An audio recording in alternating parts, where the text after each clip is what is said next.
보도록 하겠습니다.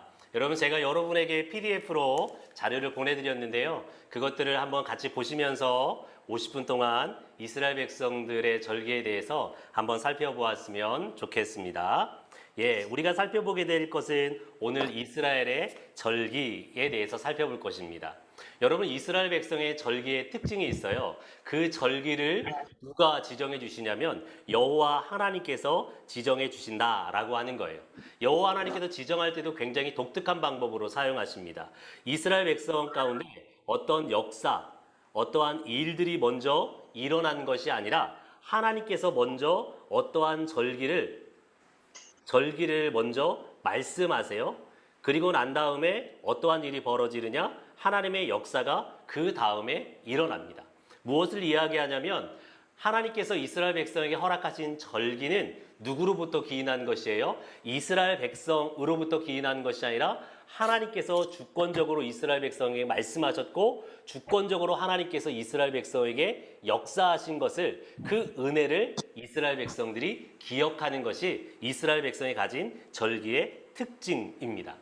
여러분, 먼저 이스라엘 백성의 하루를 살펴보았으면 좋겠습니다. 여러분, 현대 시대를 살아가는 사람들의 하루는 어떻게 시작합니까? 현대인의 하루는 자정부터 시작합니다. 자정 0시부터 새벽 6시를 지나서 낮 12시를 지나죠. 그리고 저녁 18시, 6시를 지나요. 그리고 마지막 자정 12시가 됐을 때 이것을 무엇라고 합니까? 하루라고 이야기하죠. 근데 여러분, 이스라엘 백성의 하루는 현대인의 것과 사뭇 다릅니다. 이스라엘 백성의 하루는 몇 시부터 시작하냐면 자정부터 하루가 시작되는 것이 아니라 해가 넘어가는 저녁 6시경부터 하루가 시작이 돼요. 0시, 6시, 12시를 지나서 18시, 다시 해질 때가 되면 무엇 하느냐? 이것이 이스라엘 백성의 하루입니다. 저녁이 되고 아침이 되어서 다시 해가 질 때까지를 이스라엘 백성들은 하루로 여겼어요. 왜 이스라엘 백성이 해 질 때부터 해가 져서 하루를 지나가고 다시 해 질 때까지를 하루로 여겼을까요? 그것은 간단합니다. 창세기에서 기원해요. 창세기 1장 5절의 말씀에 보면 저녁이 되고 아침이 되니 이는 첫째 날이니라. 즉 이스라엘 백성의 하루의 기준이 뭐가 됐어요? 저녁 시간이 됐어요. 그리고 그 다음날 아침이 되고 낮 동안 살아가다가 해 질 때까지를 이스라엘 백성들은 하루로 취급하는 것이 이스라엘 백성의 하루 24시간의 개념이었습니다. 자, 그럼 이스라엘 백성의 일주일은 어떻게 구성될까요? 여러분, 현대를 살아가는 우리의 일주일은 어떤 날부터 시작합니까?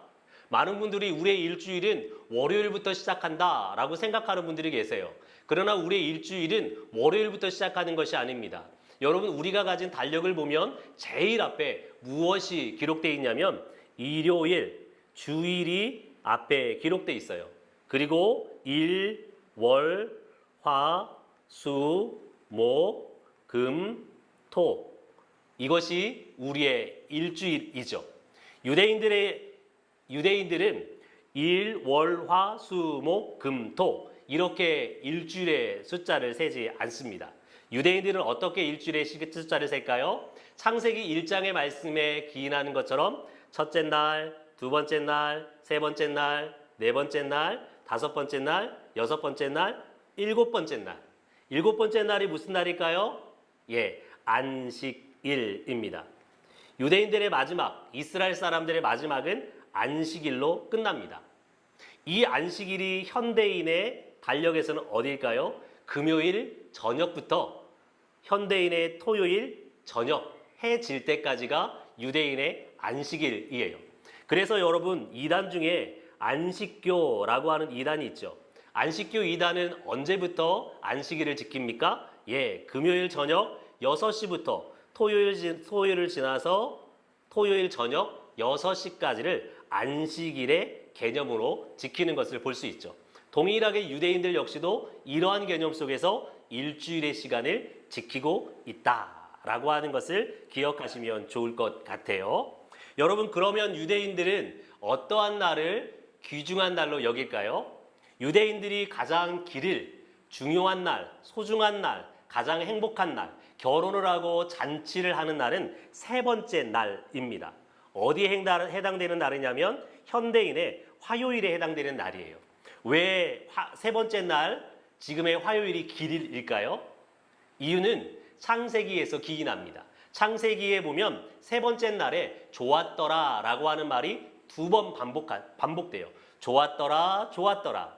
그런데 다른 날에는 좋았더라는 말이 한 번밖에 등장하지 않거든요. 그래서 유대인들은 세 번째 날, 지금 현대인이 지키는 화요일 날을 기일로 정해서 결혼을 하거나 잔치하는 일을 이날 하는 독특한 풍습이 있습니다. 유대인들의 한 달은 어떻게 지나갈까요? 여러분, 현대인들은 무엇에 따라서 한 달의 시간을 지나죠?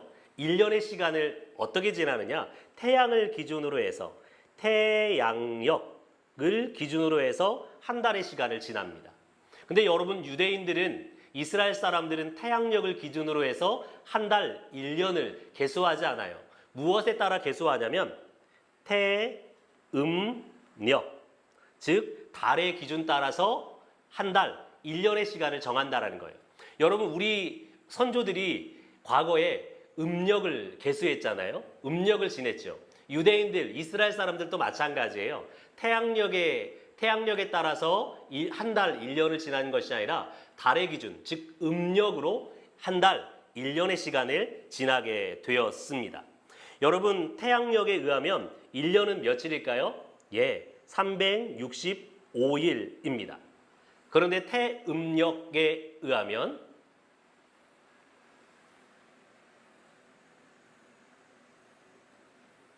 태음력에 의하면 1년이 며칠이 되냐면 354일이 돼요.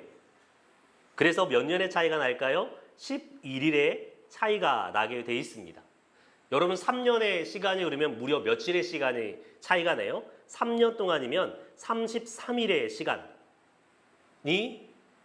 차이가 나게 돼요. 그래서 여러분, 우리 선조들도 음력할 때 보면 무엇을 3년에 한 번씩 넣어요? 2월 달에 윤달이라고 하는 달을 끼워 넣죠. 한 달을 더 추가시켜요. 유대인들도 마찬가지예요. 이스라엘 사람들도 역시도 태양력과 자신이 지킨 태음력의 차이를 메꾸기 위해서 어떻게 해요? 윤달을 3년에 한 번씩 집어넣는 것을 통해서 태양력과 달을 1년을 맞추고 있는 것을 볼 수 있습니다.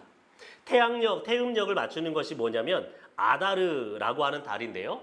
이 윤달이 낄 때에는 아다르 2월이라고 해서 아다르라고 하는 달을 두 번 연속해서 지키는 것을 통해서 태양력과 태음력의 차이를 맞추었어요. 여러분, 성경을 보다 보면, 특별히 구약 성경 안에 보면 유대인들이 사용하는, 성경 안에 사용하는 달력이 세 가지로 등장하는 것을 보게 돼요.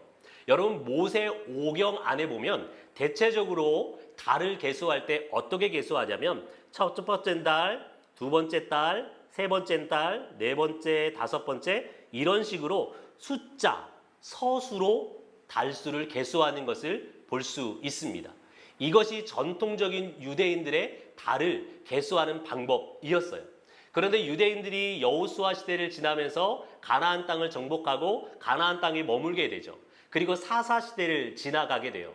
무슨 말이냐면 가나안 땅의 문화에 급속하게 익숙해지는, 가나안 땅의 문화에 융합되는 시대를 맞이하게 돼요. 그러면서 어떠한 달을 사용하게 되냐면 첫 번째, 두 번째, 세 번째, 네 번째, 다섯 번째라고 하는 달과 함께 가나안 땅의 사람들이 사용했던 아비벌, 지브월, 에타니멀, 불월이라고 하는 가나안 사람들이 사용했던 달을 성경 안에서 사용하고 기록하는 것을 볼 수 있습니다. 또 하나, 유대인들이 왕정시대에 오게 되면 유대인들이 왕정시대 후반, 나아가서는 북이스라엘과 남유다가 멸망해서 아수르와 바벨론 제국의 포로로 잡혀가게 됩니다. 그 포로로 잡혀간 시대 즈음 하면 유대인의 달력이 또 한 번 바뀌는 것을 보게 돼요. 이것은 성경에서 다르게 기록하고 있는데 어떻게 기록하고 있냐면 니산월, 이하르월, 시반월, 탐무즈월, 아부월, 엘르월, 티시르월, 마을렛, 엘르, 테베스트, 쉬밧, 아다르 이런 달로 표기하는 것을 보게 돼요. 왜 이런 달을 사용하게 될까요? 예, 여기에서 기록하고 있는 이런 달들은 누가 사용하는 달이냐면 북이스라엘과 남유다가 멸망해서 포로지에 잡혀갔던 아수르 제국과 바벨론이라고 하는 제국이 사용했던 달력이에요. 그 달력의 모양이 그대로 어디에 들어오는 거예요? 예, 이스라엘의 문화 속에, 특별히 성경의 문화 속에 그대로 들어오게 되는 것을 볼 수 있습니다. 여러분, 그래서 볼 수 있어요. 또 하나 무엇을 살펴볼 거냐면, 여러분, 우리의 1년은 몇 월 달에 1년이 시작되죠? 1월 달에 1년이 시작돼요. 근데 여러분, 이스라엘 사람들의 1월은 1월 달에 시작하지 않습니다. 여러분, 이건 구약 성경에 보면 어떻게 기록되냐면, 유대인들은 어떠한 날을 첫 번째 사회가 시작되는 날로 사용했냐면, 모세오경과 여호수아와 사사기 시대에는 유대인들이 음력으로 사용했던 1월 달을 한 해의 시작으로 사용을 했어요. 한 해의 시작. 그런데 왕정시대가 오면 어느 달을 한 해의 시작으로 사용하게 됐냐면, 유대인들의 음력으로 지키는 7월 달을 한 해의 시작으로 사용을 하게 됩니다. 그래서 성경을 연구하다 보면 1년, 2년 이러한 것을 계수하는 것이 굉장히 어려워요. 그리고 계수하다 보면 그 연수가 맞지 않는 것을 보게 돼요. 그 이유가 왜 그러냐면, 어떠한 때는 한 해의 시작을 1월 달로 사용했다가 또 어떠한 때에 가면 한 해의 시작을 몇 월 달로요? 음력 7월 달로 사용을 하게 돼요. 이런 시간이 많아지면 많아질수록 어떠한 일이 벌어지게 됐냐면, 유대인들 사이에 해의 차이가 점점 멀어지게 됐어요. 그래서 성경을 읽다 보면은 해를 1년, 2년, 3년, 4년 이런 해를 계수하는데 계수의 차이가 나는데, 그 원인이 어디 있어요? 1년의 시작을 1월 달로 보았느냐, 1년의 시작을 7월 달로 보았느냐에 따라서 다르게 나타나는 것을 보게 됩니다. 이러한 현상은 어디에 그대로 나타나게 되냐면, 여러분, 유대인들의 절기 중에 중요한 몇 개의 절기가 있어요. 우리가 절기를 살펴보게 될 텐데, 유대인의 절기 중에 중요한 절기가 무엇이냐면, 유대인들에게 있어서 가장 중요한 절기 중에 하나는 바로 유월절이겠죠. 그리고 유대인들에게 또 중요한 절기가 있어요. 여기 지워졌는데 초실절, 오순절이라고 하는 절기입니다. 또 하나 유대인들에게 중요한 절기가 무엇이냐? 7월 1일에 지키는 나팔절이에요. 그리고 7월 10일에 지키는 대속죄일, 그리고 7월 15일에 지키는 장막절, 초막절, 수장절이라고 하는 절기가 굉장히 중요한 절기입니다. 그런데 유대인들의 구약 성경에 의하면 유월절에 속해 있는 1월달 1월 1일을 한 해의 시작으로 보기도 했고요. 왕정 후반에 가면 몇 월달을요?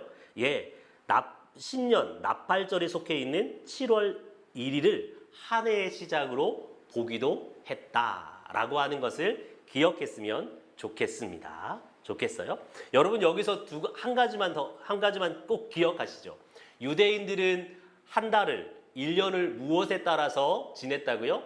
태양력이 아니라 음력으로 지켰다라고 하는 것을 꼭 기억하세요. 그래서 유대인들이 지키는 1월 달이 태양력, 우리의 절기로는 몇 월 달이에요? 3월과 4월 사이예요. 여러분, 우리가 가지고 있는 음력 달력도 어때요? 매 해마다 양력 달력과 다르죠. 날짜가 계속 바뀌잖아요. 생일을 지킬 때 보면 알 수 있어요.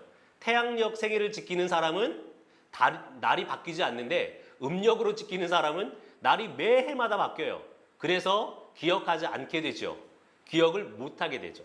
그런 일이 유대인들의 달력 속에 드러난다.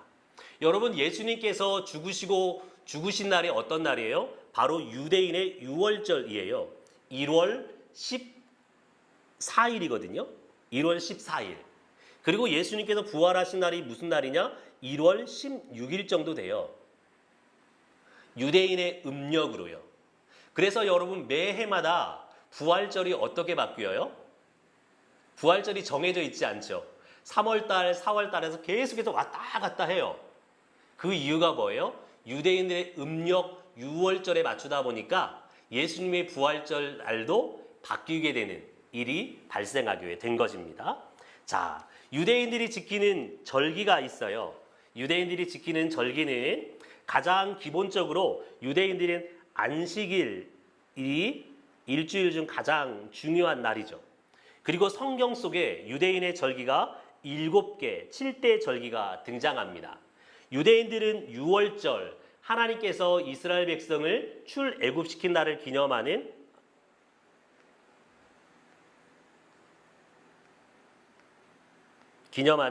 1월 14일, 그리고 1월 14일 유교절 다음에 무교절, 즉 누룩이 들어가지 않는 빵을 먹는 1월 15일부터 7일 동안의 무교절을 지키게 됩니다. 그리고 무교절 다음 날 1월 16일 날 이스라엘 백성들이 무엇하는 시기냐면 보리를 추수하기 시작하는 시기예요. 이때 가장 먼저 추수한 보리를 하나님 앞에 드리는 초실절이라고 하는 절기를 지키게 됩니다. 초실절이라고 하는 절기에서 약 50일의 시간이 지나면 어떠한 절기가 오게 되냐면 맥추절, 칠칠절, 그리고 신약 성경의 오순절이라고 하는 절기를 지키게 돼요. 그리고 유대인들이 한 해의 시작으로 여겼던 왕정시대 이후에요. 7월 1일에 나팔을 불면서 한 해의 시작을 알립니다. 그리고 10일의 시간이 지난 이후에 7월 10일에 유대인 이스라엘 백성의 모든 죄를 속하는 대속죄일을 지키게 돼요. 여러분, 이 대속죄일에는 이스라엘 백성의 대제사장이 그들의 이스라엘 백성의 죄를 정결케 하기 위해서 1년에 한 번 지성소 하나님의 법궤 위에 피를 뿌리는 것을 통해서 이스라엘 백성을 정결케 하는 날을 가지게 됩니다. 그리고 5일의 시간이 흐른 이후에 7월 15일부터 7일 동안 어떠한 절기를 지키냐면 이스라엘 백성들이 광야 40년의 시간 동안 하나님께서 은혜 베푸셨던 것을 기념하기 위해서 초막절, 또 장막절, 장막이라고 하는 건 텐트예요. 텐트 속에 거하는 것. 또 하나는 무엇라고 이야기하냐면 수장절. 수장절이라고 하는 것은 수장한다라고 하는 말은 창고에 들여서 쌓는다라고 하는 말이에요. 이스라엘 백성의 7월 달은 우리의 가을이에요. 우리의 추석과 같아요. 가을, 여름과 가을 동안에 맺혔던 이스라엘의 모든 열매들을 다 거두고 난 다음에 창고에 들이는 날이 언제예요? 바로 이 초막절, 장막절, 수장절이기 때문에 곡물을 창고에 들인다라고 하는 의미에서 수장절이라고 하는 말로도 불려지고 있습니다. 여러분, 간단하게 이스라엘의 명절은 이스라엘의 봄철과 가을철의 명절로 크게 구분해 볼 수 있어요. 여러분, 봄철, 이스라엘 백성의 봄철은 음력으로는 1월과 2월인데 우리 태양력의 달력으로는 약 3월에서 5월경입니다. 이때 이스라엘 백성은 무엇 하냐면 보리와 밀을 추수하는 시기예요.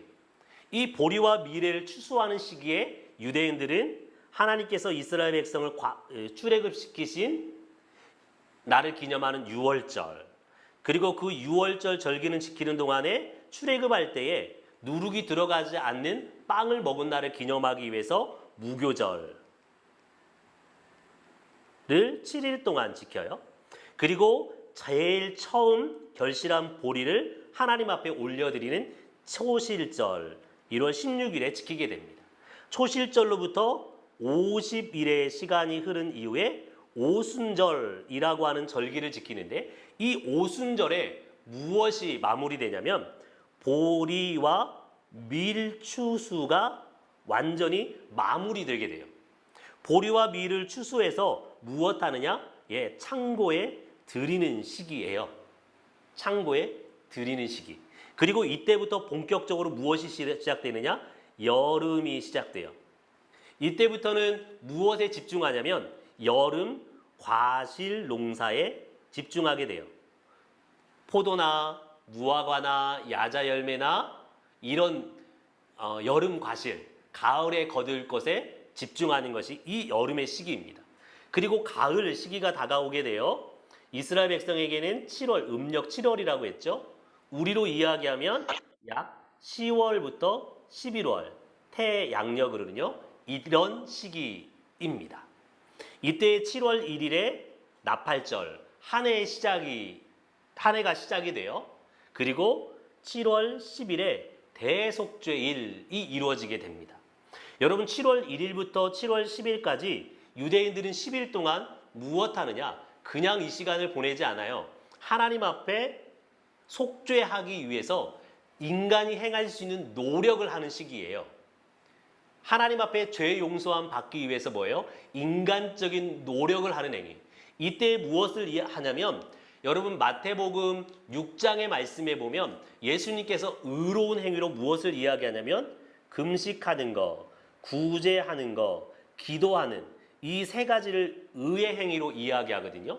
너희가 금식하는 것을 다른 사람이 모르게 해라. 기도하는 것을 다른 사람이 모르게 해라. 구제하는 것을 다른 사람이 모르게 하라. 라고 하면서 세 가지 의의 행동을 하는데 이 10일 동안 이스라엘 백성은 뭐예요? 하나님 앞에 금식하며 구제하며 기도하면서 하나님께서 자신들의 죄를 용서해 주기를 간구하는 회개의 시간을 보내는 시간이에요. 그런데 이 10일의 시간 동안에도 죄가 해결되지 못했어요. 그럼 무엇 하느냐? 7월 10일에 대속죄일에 대제사장이 이스라엘 백성들의 죄를 가지고 하나님 앞에 피를 뿌리는 것을 통해서 이스라엘 백성의 죄를 완전히 속하는, 즉 하나님께서 이제는 은혜를 베푸셔야만 우리의 죄가 용서받을 수 있습니다. 하나님 우리에게 긍휼을 베풀어 주십시오 라고 외치는 날이, 하나님의 은혜를 갈구하는 날이 7월 10일입니다. 이런 이스라엘 백성의 죄가 다 속해지고 난 다음에 어떠한 절기를 지키는 거예요? 7월 15일부터 7일 동안 신약 성경에 오면 며칠까지요? 8일까지 초막절이라고 하는 절기를 지켜요. 초막절이라고 하는 절기는 유대인들에게 있어 가장 축제의 날, 가장 하나님의 나라가 온전하게 임하는 날. 그래서 구약 성경에 하나님의 나라가 이 땅 가운데 임하는 때를 무엇으로 비유하고 있냐면 초막절 잔치에 비유하고 있어요. 여러분 예수님께서 변화산에 올라갔을 때에 예수님께서 변화된 모습을 보고 예수님의 제자인 베드로가 예수님께 뭐라고 이야기해요? 예수님, 이곳에 우리가 초막 셋을 짓죠 라고 이야기하죠. 하나는 예수님을 위해서, 하나님 모세를 위해서, 하나는 엘리야를 위해서 우리가 초막을 지어요. 여러분 유대인들은 초막을 언제 지키는데요? 초막절에 초막을 지어요. 집을요. 언제요? 7월 15일이요.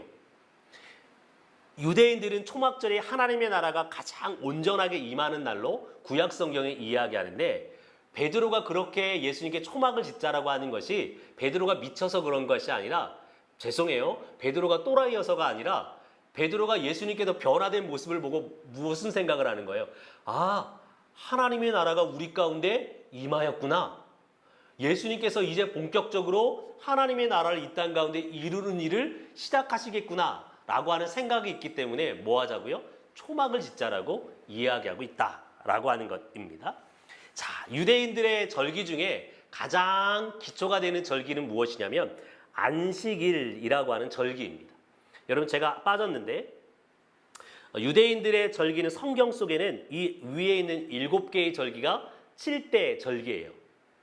그런데 현대 이스라엘 사람들은 9개의 절기로 지켜요. 이스라엘의 법에도 9개의 절기를 지키게 되어 있는데 그 2개의 절기가 뭐냐? 불임절. 무엇과 관련돼 있습니까? 에스더서와 관련 있죠. 하만이라고 하는 사람이 유대인들을 다 죽이려고 했을 때에 이스라엘 백성을 구원한 날, 유대인을 구원한 날. 그리고 수전절은요. 하나님의 성전이 BC 165년경에 에피파네스라고 하는 사람에 의해서 더럽혀지게 되는데 마카비라고 하는 사람에 의해서 성전이 다시금 정결케 되는 날, 깨끗게 되는 날을 기념하기 위해서 수전절을 지키거든요. 요한복음 10장에 보면 예수님께서 수전절 절기에 예루살렘에 올라가시는 것을 보게 돼요. 그리고 예수님께서 하나님의 말씀을 가르치는 것을 보게 되는데 그 절기가 바로 이 성전이 깨끗게 된 수전절이라고 하는 절기예요. 구약 성경에는 위에 7개의 절기만 기록하지만 현대 이스라엘 사람들은 2개 더 추가해서 9개의 9대 절기로 법적으로 지키고 있습니다. 자, 유대인들이 갖고 있는 이 7개, 구약성에 기록하는 7개의 절기에 기본이 되는 날이 있어요. 그것은 뭐냐면 안식일입니다. 안식일은 모든 절기의 축소판이고 절기는 안식일의 확장판이에요. 3가지 측면에서 그러는데 유대인들의 안식일은 모든 절기가 가진 의미의 기본이에요. 무엇이냐면 유대인들의 절기는 모두 다 무엇을 보여주냐면 하나님의 나라에 대해서 보여주어요. 여러분, 안식일이 제일 먼저 기록되어 있는 곳이 어디입니까? 창세기 2장 3절과 4절이에요. 하나님께서 첫 번째 날부터 6번째 날까지 온 세상을 창조하시죠. 그리고 7번째 날, 세베스, 안식 가세요. 안식이요. 안식일이라고요. 여러분, 이 안식이라고 하는 말에는 쉼이라고 하는 의미가 담겨 있어요. 그래서 많은 사람들이 안식이라면 쉬어야 된다라고 생각을 하죠. 근데 여러분, 이 안식이라고 하는 말이 정말 쉼이라고 하는 의미를 가지고 있을까요? 물론 쉼이라고 하는 의미를 분명히 가지고 있어요. 그런데 창세기 2장 3절에서 4절까지 해서 안식이라고 하는 말을 사용하는 의미가 있어요. 어떤 의미에서 사용했냐면 여러분, 창세기가 쓰였을 고대 사회의 모든 사람들, 특별히 이집트에 살고 있는 사람들, 가나안 땅에 살고 있는 사람들, 바벨론 지역에 살고 있는 사람들의 신관, 신에 대해서 생각하는 것이 있어요. 그 지역에 살고 있는 모든 신들은 자신이 거주할 신전을 첫 번째 날부터 6번째 날까지 만들어요. 신전을 지어요. 그리고 7번째 날 무엇 하느냐? 이 신전에 임재해요. 이 신전에 임재해서 무엇 하기 시작하느냐? 자신의 나라를 다스리기 시작해요. 자신의 나라를 통치하기 시작해요. 이 다스린다, 통치한다라고 하는 말을 무엇으로 이야기했냐면 안식이라고 하는 말로 이야기했어요. 여러분 잘 보셔야 돼요. 하나님께서 첫 번째 날부터 6번째 날까지 창조하셨어요.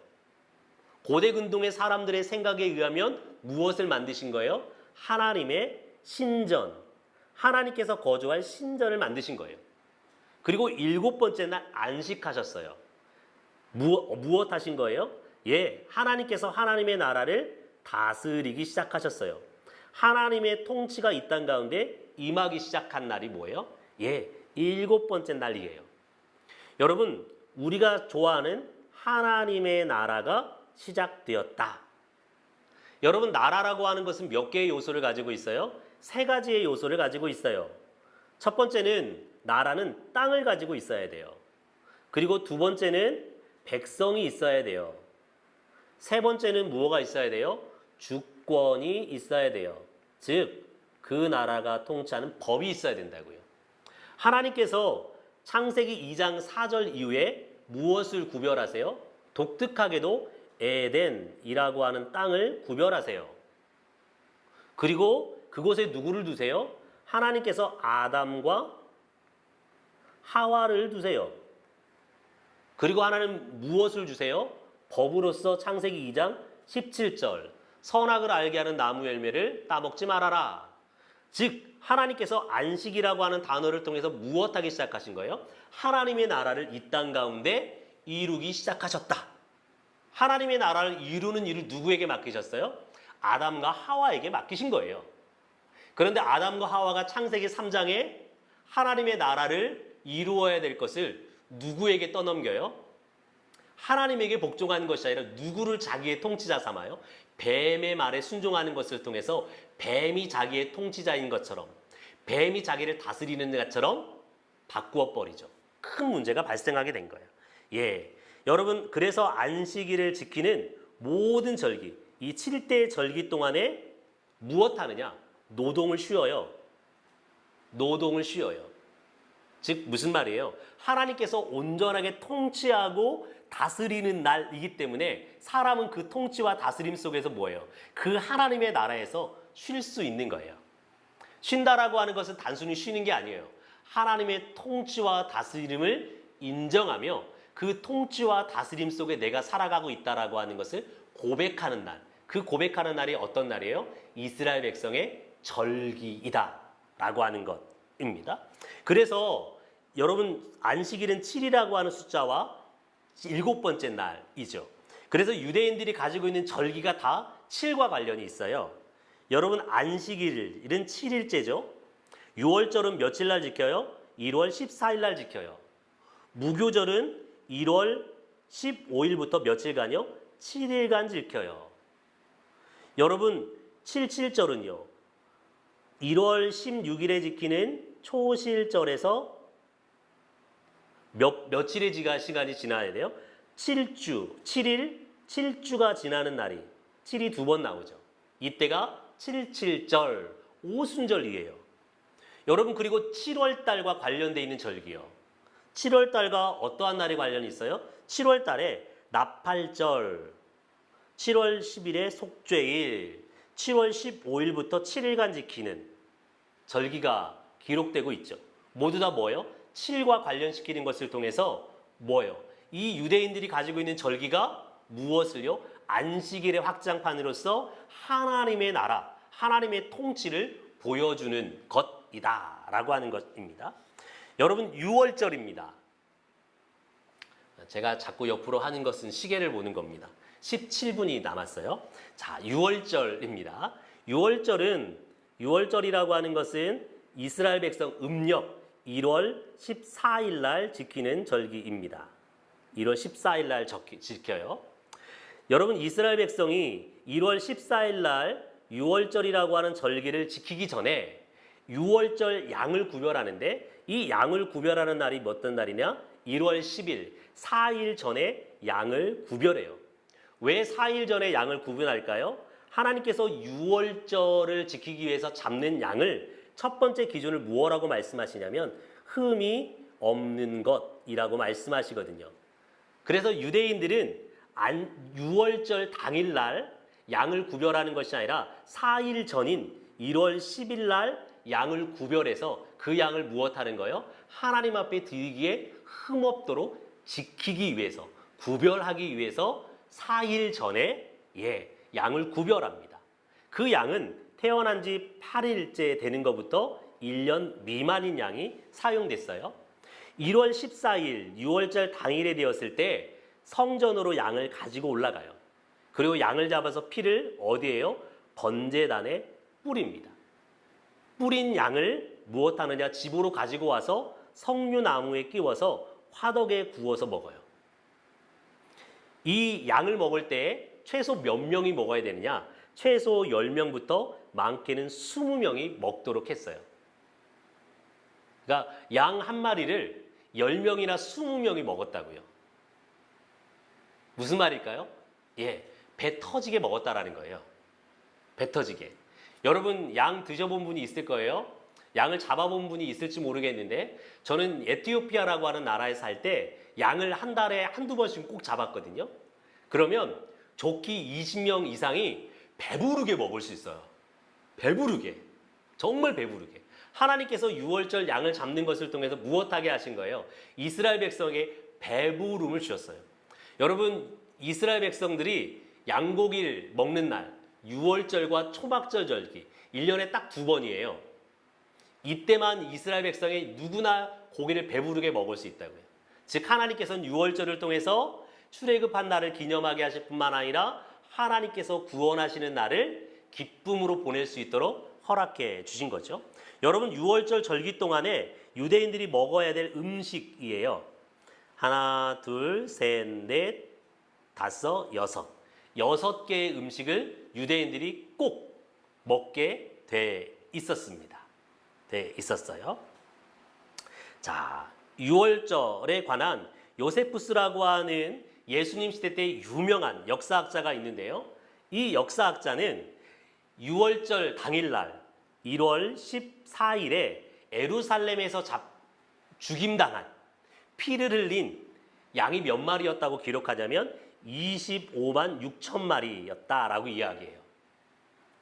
여러분, 이 말은 무슨 말이냐면 유대인들은 10명이나 20명이 양을 한 마리 먹도록 했다고 말씀드렸잖아요. 그러면 최소 몇 명의 사람이 예루살렘에 모였다라는 것을 이야기해요. 곱하기 10을 하면 약 250만 명이나 되는 사람이 전국에서, 전 세계에서 예루살렘에 모여온 것이라고 하는 것을 알 수 있죠. 그런데 많은 학자들은 이것이 뻥이라고 생각해요. 왜 그러냐면 예루살렘은 이럴 정도로 사람이 모일 만한 지역이 아니었어요. 그래서 아마도 많은 사람이 모이면 약 25만 명 정도가 모였을 것이다. 그리고 유월절 양은 약 2만 5,600마리가 희생되었을 것이다 라고 추측합니다. 여러분, 이때 예루살렘을 순례하는 자들을 위해서 객실을 준비해야 됐어요. 여러분, 유대인들은 유월절, 오순절, 그리고 초막절, 이 3번의 절기 동안, 이것을 3대 절기라고 하는데 3대 절기 동안에는 꼭 예루살렘의 성전에 올라가야 됐어요. 3번은 다 못 지키더라도 어떤 날은요, 유월절과 오순절을 겸해서, 아니면 오순절날과 초막절을 겸해서 예루살렘에 꼭 올라가게 하는 것이 유대인들의 관습이었거든요. 자, 이때 예루살렘 땅뿐만 아니라 전 세계에서 뭐예요? 나그네들이 예루살렘에 몰려온다고요. 근데 그 사람들을 위해서 객실을 다 준비할 수 없으니까 예루살렘에 살고 있는 사람들은 이 사람들을 위해서 자기의 집을 공짜로 오픈해 주어야 됐어요. 만약에 객실료를 받았다, 숙박료를 받았다 그러면 처벌을 받게 돼 있었어요. 그래서 머리를 써요. 돈으로 받으면 안 되니까 그릇이나 모피나 양가죽을 객실료로 받았습니다. 또 하얀 수건을 집 밖에 걸어놓으면 빈방이 있다라는 뜻이었고요. 하얀 수건이 없으면 뭐예요? 객실이 없다라고 하는 걸 보여줘요. 여러분, 예수님께서 베들레헴에 올라가시잖아요. 근데 집이 없어요. 어떤 의미일까요? 사람들이 너무나 많이 몰려들어서 하얀 손수건이 걸린 빈 집이 없었다라고 하는 것을 이야기해요.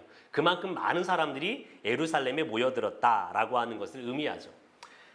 네, 여러분, 유월절 1월 14일에 이스라엘 백성들이 만찬을 해요.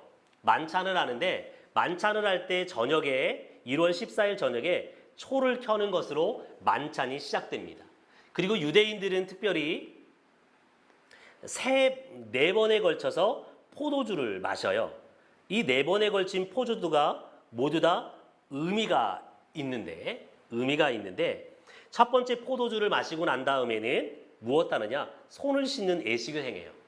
아마도 예수님께서 제자들의 발을 씻겼던 때가 언제냐? 이 첫 번째 포도주 잔을 드셨을 때였을 것 같아요. 그리고 두 번째 포도주잔을 먹을 때에 유대인들의 큰 아들이 식당 머리에서 아버지에게 이 절기를 지키는 이유에 대해서 3가지로 질문을 해요. 왜요? 유대인들은 이것을 통해서 신앙 교육을 한 것이죠. 그리고 세 번째 포도주 잔을 마실 때에 무엇 하느냐? 예수님께서는 유대인들이 먹는 무교병을 맞자라고 하는데 맞자라고 하는 무교병과 어린 양을 먹어요. 아마도 가룟 유다가 예수님을 떠나서 예수님을 팔기 위해서 나갈 때가 언제일까 했을 때 많은 사람들은 이 두 번째 짠과 세 번째 짠 사이에 가룟 유다가 예수님을 팔기 위해서 문 밖으로 나갔을 것이다 라고 이야기합니다. 그리고 네 번째 찬송을 하고 난 다음에 모든 유대인들은 집 밖으로 나와서 시편 113편에서 118편에 할렐루야송을 노래를 불렀어요. 노래를. 여러분 마태복음이나 마가복음에 보면 예수님의 제자들이 성만찬을 한 이후에 무엇해요? 감람산을 올라갈 때 찬미하며 가더라 라고 이야기하죠. 무엇하면서 가는 거예요? 예, 시편 113편에서 118편 6월절 절기 동안에 노래하는 이 노래를 부르면서 어디요? 감람산으로 가는 거예요. 이거는 예수님과 예수님의 제자만 한 게 아니고요. 모든 예루살렘에 살고 있는 사람들은 이때 뭐예요? 밤 야심한 시간에 하나님을 찬양하는 노래를 불렀다라고 하는 것이에요. 예수님께서 6월절 만찬을 어떻게 드셨을까? 레오나르도 다빈치가 그린 최후의 만찬이라고 하는 그림이에요. 서서 식사를 하고 있죠. 레오나르도 다빈치가 잘못 그린 거예요. 여러분 예수님 시대 때에 서서 음식을 먹는 사람은 누구냐? 노예예요. 종들이요. 로마라고 하는 사람은 주인과 종을 철저하게 구분했거든요. 그래서 주인은 앉아서 먹고요. 종은 어떻게 해요? 서서 먹어요. 그래서 예수님 시대의 문화는 뭐냐? 어떻게 먹냐? 이렇게 그림 보시는 것처럼 엎드려서 먹는 것이 예수님 시대 때의 식탁의 문화였어요. 탁자도 어떻게 해요? 로마의 관습 따라서 디귿자로요. 또 하나, 여러분 예수님의 자리가 어디일까요? 예수님의 자리가요? 가장 상석이 어디냐? 가장 상석. 가장 중요한 사람이 앉는 자리. 보통 이쪽에는 3명의 사람이 앉는데 이 가운데 자리가 가장 상석이에요. 여러분 예수님의 품에 안겼던 사람이 누구예요? 요한복음을 기록하는 요한사도요. 요한사도가 어디에 있을까요? 바로 이 사람이 요한사도예요. 예수님의 품에 안겨있는. 여러분 가룟 유다는 누굴까요? 예수님께서 떡을 초에 찍어서 먹여주잖아요. 바로 옆에 사람이요. 이 사람이 가룟 유다예요. 베드로는 어디 앉아 있을까요? 예수님의 품에 안긴 요한에게 우리를 팔자가 누구인지 머리짓으로 표시해보라고 물어보라고 표시하잖아요. 네, 가장 요한을 보기 쉬운 이 자리. 이 자리가 어떤 자리냐면 가장 말석이에요. 이쪽이 가장 상석. 근데 여러분 6월절 만찬을 먹을 때에 손을 씻는다고 이야기했잖아요. 근데 그 손을 씻는 것을 주로 종들, 노예들이 했거든요. 근데 이 종과 노예가 없으면 누가 했냐면 가장 말석에 앉아있는 베드로, 이 인간이 해야 돼요. 근데 베드로가 말석에 앉아서 뭐 하고 있는 거예요? 꼼짝도 않고 있는 거예요. 자기는 종 아니라는 거죠. 노예로 살고 싶지 않다라는 거죠. 그 모습 보고 예수님이 어떻게 하세요? 예수님께서 종처럼 옷을 벗고 허리에 수건을 두르고 제자들의 발을 씻기는 종의 모습을 보이죠. 베드로와 제자들에게는 충격적인 장면인 거예요. 자, 무교절입니다. 1월 15일부터 14일부터 며칠 동안요? 7일 동안이요. 7일 동안 누룩을 넣지 않는 빵을 먹어요. 맞자라고 하는데요. 그 이유가 뭐예요? 애굽에서 급하게 나와서 누룩을 넣어서 빵을 부푸게 할 수가 없었어요. 그것을 기념하기 위해서 누룩 들어가지 않는 빵을 먹는 절기로 1월 14일부터 7일 동안 14일 다음 1월 15일부터 7일 동안 유대인들이 지켰다는 것입니다. 자, 이 내용들은 읽어보시면 되고요. 그 다음에 1월 16일 날 초실절이라고 하는 절기를 지켜요. 초실절이라고 하는 절기는 이때 무엇을 추수하는 시기라고 말씀드렸냐면 보리를 추수하는 시기다라고 말씀드렸어요. 보리를 추수하기 시작하는데 보리를 추수하기 전에 무엇 하느냐?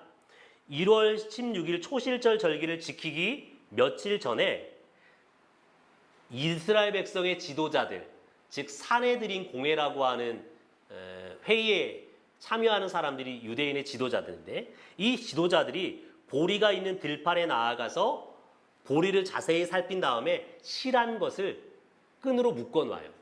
그리고 1월 16일 당일이 되었을 때에 들판에 나아가서 이 보리를 베어요. 그리고 성전에 가지고 와서 성전 번제단 옆에서 하나님 앞에 흔들어서 드려요. 그리고 곡식을 빻아서 10분의 1을 제사장에게 가져다 주어요. 그리고 그 위에 올리브 기름과 향을 뿌려서 하나님 앞에 태워서 드리는 날이 초실절입니다. 왜 초실절을 지키느냐? 간단해요. 이제 보리 추수가 시작되는데 이 보리를 첫 번째 드리는 것을 통해서 무엇하는 거예요? 하나님, 앞으로 보리가 추수되어지는 모든 시간 동안에 하나님께서 우리의 보리를 지켜주십시오. 그래서 수확이 잘 될 수 있도록 도와주십시오. 라고 하는 의미가 담겨져 있습니다. 있어요. 자, 그 다음에 49일, 50일의 시간이 흐른 이후에 77절이라고 하는 절기를 지켜요. 여러분, 우리는 맥추절이라고 지키는데 정확하게는 맥추절이라기보다는 밀을 추수하는 밀 추수를 마친 시기라고 하는 것이 더 정확해요. 이 77절은 보리와 관련이 있는 것이 아니라 무엇과 관련이 있어요? 밀을 추수하는 시기와 관련돼 있다.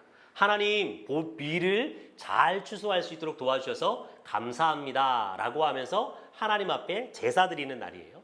여러분, 오순절이라고 하는 절기로 신약시대 때 이 77절을 부르게 되는데 이스라엘 백성들은 이 77절 오순절 날 모세가 시내산에 올라가서 하나님 앞에서 무엇을 받았다라고 여겼냐면 10계명을 받은 날로 여겼어요. 출애굽기 20장의 말씀에 보면 10계명이 등장하거든요. 바로 이 10계명을 받은 날이 77절, 즉 오순절 날 10계명을 받았다라고 이야기하고 있습니다. 그리고 또 하나, 이 오순절 다음 날이요. 두 번째 날이 다윗이 죽은 날로 이스라엘 백성들은 생각해요. 그래서 다윗을 추도하기 위해서 다윗의 시를 읽습니다. 여러분, 사도행전 2장에 가면 3분 남았어요. 사도행전 2장에 가면 오순절 절기가 나오죠. 근데 오순절 절기를 지키는데 무엇을 보여주냐면 사도행전 2장에 보면 두 번에 걸쳐서 다윗의 시를 기록하고 있는 것을 보게 돼요. 누가요? 누가가요. 왜 그럴까요? 의도적이에요. 이날 유대인들이 어떤 시를 읽어요? 다윗을 추도하기 위해서 다윗의 시를 읽는다고요. 바로 이 사실을 너무나 잘 알고 있는 베드로가 다윗의 시를 가지고 예수 그리스도의 부활하심에 대해서 증거하고 있는 것을 사도행전을 통해서 볼 수 있습니다. 볼 수 있어요. 자, 나팔절입니다. 한 해의 시작을 알리는 절기예요. 7월 1일 나팔을 불면서 한 해의 시작을 알게요. 왜 나팔을 불면서 한 해의 시작을 알릴까요? 여러분, 이날 쇼파라고 하는 순양의 뿔로 만든 나팔을 부는데 유대인들의 전통에 나팔을 불면 사탄이 접근하지 못한다라고 생각했고요. 또 하나는 아브라함이 이삭을 바칠 때에 하나님께서 순양을 준비하시잖아요. 즉 하나님께서 순양을 준비하셔서 아브라함에게 은혜를 베푸셨다고요. 그래서 7월 1일 한 해가 시작되는 첫날에 무엇하는 거예요? 나팔을 불면서 하나님, 한 해가 시작됩니다. 이 한 해 동안 우리에게 은혜를 베풀어 주십시오 라고 간청하는 날이에요. 우리의 꼭 송구영신날, 송구영신 예배 드리면서 한 해 동안 은혜 베풀어 주세요 라고 요청하잖아요. 기도하잖아요. 그런 날이 바로 7월 1일 나팔절이라. 대속죄일이라고 하는 날은요, 7월 10일에 지키는 절기였습니다. 신년 나팔을 불면서 10일 동안 회개의 시간을 갖는다고 말씀을 드렸습니다. 그런데 10일 동안 회개했어도 자신의 죄가 용서받지 못했다라고 여길 때에 무엇하느냐? 대속죄일에 하나님 앞에 속죄제, 제사를 드리는 것을 통해서 이스라엘 백성의 모든 죄를 완전하게 속한다라고 하는 의미가 담겨 있어요. 이스라엘 백성의 절기 중에 유일하게 금식해야 되는 날. 이 날이 뭐예요? 성경에는 대속죄일 하나밖에는 기록하고 있지 않습니다. 기록하고 있지 않아요. 자, 초막절입니다. 7월이죠. 7월 15일부터 7일 동안 초막절 절기를 지켜요. 이스라엘 백성이 광야 40년 동안 지냈던 그 가운데 베풀어줬던 하나님의 은혜를 기억하면서 자신의 집에서 나와서 집 밖에 광야에 초막을 쳐요. 초막으로 초막집을 짓죠. 그리고 그 가운데 7일 동안 머물면서 이스라엘 백성의 광야 생활을 체험하는 날이에요. 그리고 그 하나님의 은혜를 기억하는 날. 그날에 무엇을 하는지는 여러분 한번 살펴보시면 좋겠어요. 자, 이 날이 어떤 날이라고요? 가을에 추수가 끝나고 창고에 드리는 저장하는 날이다라고 하는 것까지 기억했으면 좋겠습니다. 이 초막절날 하는 두 가지 중요한 행사가 있어요. 어떤 행사를 하냐면 하나님의 번제단에 무엇을요? 물을 붓는 의식을 행해요. 왜 물을 붓는 의식을 행할까요? 여러분, 이때에 초막절 절기에 이스라엘 백성에게 어떤 비가 내려야 되냐면 이른 비라고 하는 비가 내려야 돼요. 여러분, 이스라엘 백성의 이른 비와 늦은 비가 있죠. 이른 비가 내려줘야만 이스라엘 백성이 뭐하냐? 농사를 지을 수가 있어요. 하나님께서 이 이른 비를 내려달라고 간구하기 위해서 번제단에 물을 붓는 의식을 행합니다. 또 하나, 하나님께서 광야를 지나는 동안에 물을 공급하시죠. 물을 공급하시는 하나님을 기억하기 위해서 물을 부어요. 근데 예수님께서 뭐를 말씀하세요? 내가 내 배에서 생수가 흘러나리라 라고 요한복음 7장에서 이야기하거든요. 그 생수가 뭐라고 이야기하냐면 성령이다 라고 이야기하죠. 여러분, 이스라엘 백성들은 번제단에 물을 붓는 것을 통해서 무엇을 추구해요? 육적인 목마름이 해결되기를 원해요. 비가 와서 풍성한 농사를 짓기를 원한다고요. 근데 예수님 뭐라고 말씀하세요? 육적인 가람을 해결하는 것이 아니라 성령을 부으셔서 영적인 목마름을 해결하시는 것을 보여주시죠. 그리고 또 하나, 마지막이요. 유대인들은 초막절 7번째 날, 또 8일째 되는 날이라고도 이야기하는데 무엇 하냐면 성전에 하나, 둘, 셋, 넷, 4개의 촛대를 세워요. 하나님께서 광야를 지나는 동안에 이스라엘 백성을 무엇으로 지키셨어요? 불기둥으로 이스라엘 백성을 지키잖아요. 불기둥으로 지킨 하나님을 기념하기 위해서 성전에 초막절 8번째 날 촛대를 세우고 불을 지펴서 밝게 했다고요.